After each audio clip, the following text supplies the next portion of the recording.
non c'è nessun indagato e quindi le persone informate sui fatti non hanno diritto ad un avvocato. Tiene a precisarlo l'avvocato Cesare Dalmaso, amico del conte Alberto da Sacco, proprietario dell'abbazia di Vidor, dove è avvenuta la tragedia di Alex.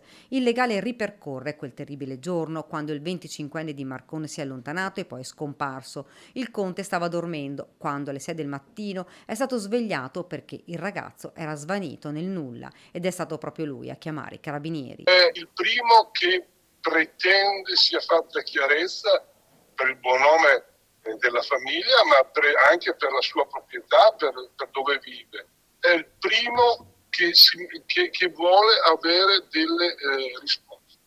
E quindi mi ha chiesto, in qualità di amico, ovviamente, sapendo anche il lavoro che faccio, di sopportarlo in questa tragedia. Sulla dinamica di questo dramma il conte sembra essere convinto. Il conte pensa che sia stata una caduta accidentale. Certo è che dopo i risultati dell'esame autoptico ogni pista viene vagliata dagli inquirenti, tanto che è stato deciso un ulteriore sopralluogo degli investigatori all'abbazia Sant'Avona di Vidor. Indagini serrate del nucleo investigativo dei carabinieri guidato dal maggiore Giovanni Truglio assieme ai carabinieri della compagnia di Vittorio Veneto.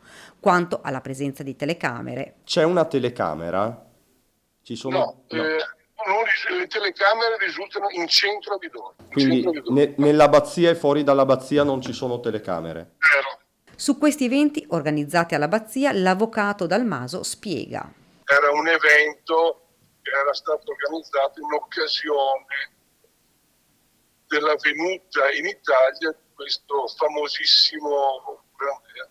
Sul curandero arrivato dal Sud America, il legale spiega che questa figura nei loro paesi è iscritta in alcune liste particolari, una sorta, dice, di albo. Sono persone che praticano questo tipo di medicina alternativa, la chiami come vuole, ma sono iscritti a un albo e si fanno sempre comunque assistere anche da un medico. Su Andrea Zuin, l'organizzatore dell'evento, il legale termina: è una persona stimata.